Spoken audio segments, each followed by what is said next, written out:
Good morning, class 6 student. I am Jyoti Singh, your Hindi subject teacher. आज मैं आपको Hindi grammar का निबंध पढ़ाने जा रही हूँ. मेरे जीवन का लक्ष्य. आप सबको पता है कि मेरे जीवन का लक्ष्य का मतलब हुआ कि हमारा जीवन, आपका जीवन, हम सबका जीवन का लक्ष्य क्या है. तो हमें अपने जीवन के लक्ष्य के बारे में कैसे हमें समझना. मनुष्य एक चिंतनशील प्राणी है जो अपने जीवन में विशेष कार्य करने के लिए सदैव प्रयत्नशील रहता है. वह अपने जीवन में प्रगति करके कुछ और विशेष बनना चाहता है. कुछ लोग डॉक्टर, इंजीनियर या वकील बनना चाहते हैं, तो कुछ शिक्षक, कलाकार या संगीतकार. ये सब हमारे लक्ष्य होती हैं कि हमें ये सब बनना है. लक्ष्य लेकर चलना ही सफलता का रहस्य है. जो लक्ष्य निर्धारित नहीं करते हैं वे कभी सफलता की सीढ़ियां नहीं चढ़ पाते हैं. वास्तव में लक्ष्यहीन जीवन जीवन ही नहीं है. विद्यार्थी जीवन में जो विद्यार्थी अपने भावी जीवन का लक्ष्य निर्धारित करके उसे पाने के लिए प्रयास करते हैं, वे ही जीवन में कुछ बन पाते हैं. कभी कभी हम अपना लक्ष्य तो निर्धारित कर लेते हैं, परंतु पग पग पर अपना लक्ष्य बदलकर जीवन में कहीं के नहीं रहते हैं. जीवन में लक्ष्य का चुनाव भी कोई सहज कार्य नहीं है. उसके लिए बुद्धि की एकाग्रता, सामर्थ्य, साहस, कथनी और करनी में समानता होनी चाहिए. अतः एक बार अच्छी तरह से सोच विचार करके ही हमें अपना लक्ष्य निर्धारित करना चाहिए. मैंने भी अपने जीवन को लेकर एक स्वप्न देखा है जिसे मैं हर हालत में पूरा करके रहूँगा. वह सब स्वप्न है डॉक्टर बनने का. जीवन का यह लक्ष्य मैंने धन कमाने के लिए नहीं चुना. धन कमाने के लिए तो अन्य कई व्यवसाय भी हैं. मैंने यह व्यवसाय उन दिन दुखियों की सहायता के लिए चुना जो धन और संसाधनों के अभाव में तड़प तड़प कर मर जाते हैं. उन लोगों को इस प्रकार का असहाय स्थिति में देखकर मेरा हृदय कांप उठता है. तब मैं सोचने लगा हूँ कि यदि मैं डॉक्टर होता तो कुछ लोगों को तो मौत के मुंह से निकाल ही सकता था. मेरे दादाजी एक गांव में रहते हैं. मैं वहां एक अस्पताल खुलवाना चाहता हूँ. गांव में किसी छोटी से छोटी बीमारी के इलाज के लिए भी कोई डॉक्टर नहीं है. वहाँ निर्धन लोगों की मुफ्त चिकित्सा करके मैं उन्हें एक स्वस्थ और सुखी जीवन देना चाहता हूँ. यह सारा खर्च मैंने उन पैसों से करूँगा जो अमीरों का इलाज करके कमाऊँगा. यही कारण है कि मैं डॉक्टरी को धन कमाने की व्यवसाय के रूप में नहीं देखता. मैं तो इस समाज सेवार्थ चुना गया एक पवित्र कार्य समझता हूँ. इससे समाज सेवा करने का अवसर तो मिलता ही है, साथ ही साथ हमारे समाज की एक प्रतिष्ठित स्थान भी उपलब्ध होता है. एक डॉक्टर सैनिकों, कृषकों और श्रमिकों के स्वास्थ्य का प्रहरी होता है. वह जीवन के सुख सुविधा और प्रतिष्ठा तो प्राप्त करता ही है, लोगों का प्यार, सम्मान और विश्वास भी उसे उपलब्ध होता है. मैं जानता हूँ कि डॉक्टर बनना आसान नहीं है, परंतु अपने उद्देश्य की पूर्ति हेतु मैं राह में आने वाले सभी बाधाओं को दूर करने के लिए तत्पर हूँ. मुझे पूर्ण आशा है कि मेरे इस कार्य में भगवान मेरी सहायता करेंगे. और नेक्स्ट हमारे राष्ट्र का चिन्ह है. मेरे जीवन का लक्ष्य और मेरे राष्ट्र के चिन्ह को मैं समझा दे रही हूँ. आप सब अपने शब्दों में इसे यहाँ से लिखेंगे. हम एक विशाल राष्ट्र हमारे राष्ट्र चिन्ह क्या है? हम लोग का राष्ट्रीय ध्वज जो झंडा है वही हमारी राष्ट्र चिन्ह है.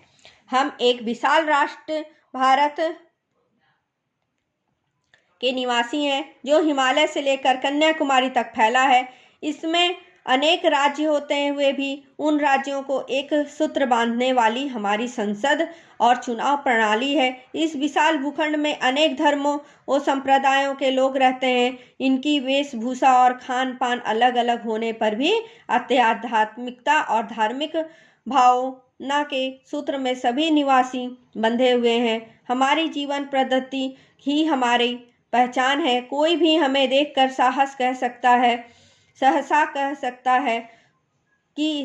कह सकता है कि हम हमारे भारतीय, हमारा राष्ट्र भारत है.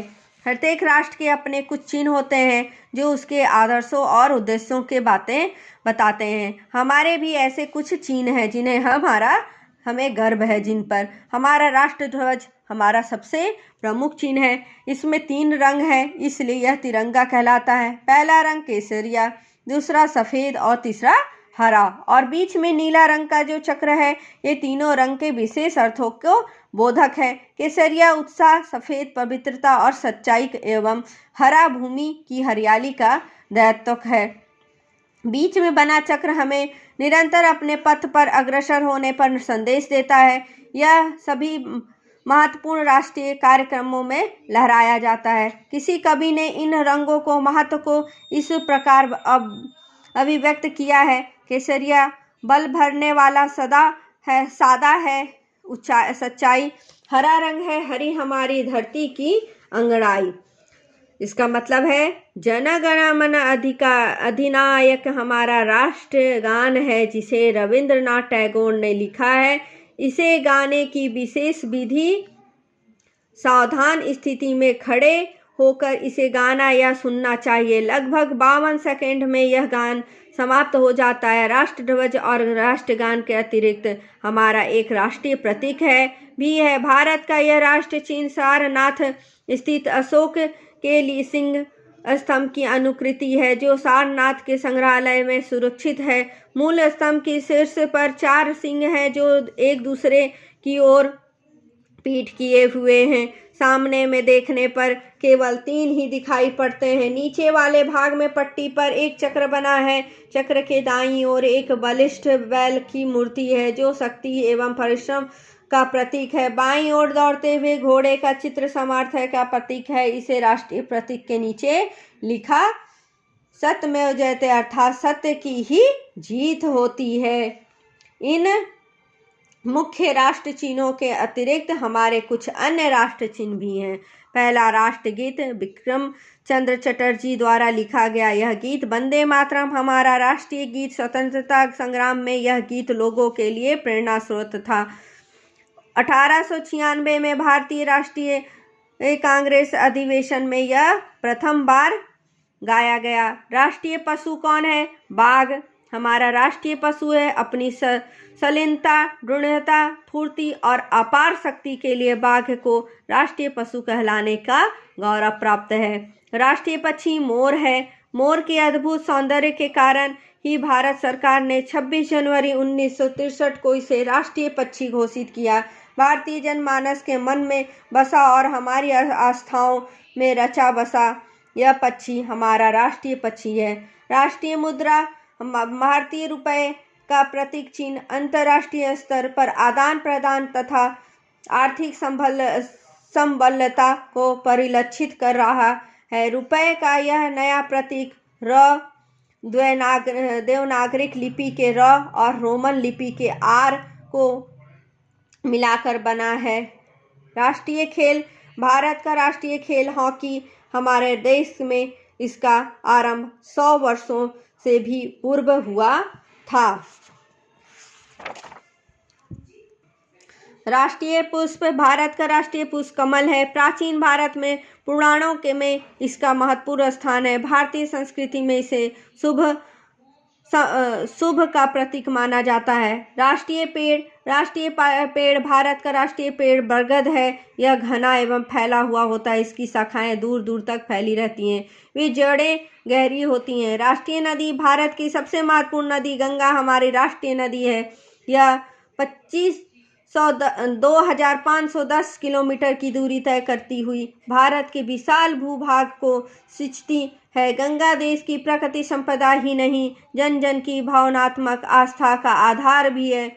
अतः ये सभी चिन्ह हमारी पहचान और विरासत का मूलभूत हिस्सा है। विश्व भर में बसे विविध पृष्ठभूमियों के भारतीय इन राष्ट्रीय चिन्हों पर गर्व करते हैं, क्योंकि ये चिन्ह प्रत्येक भारतीय के हृदय में गौरव और देशभक्ति की भावना का संचार करते हैं।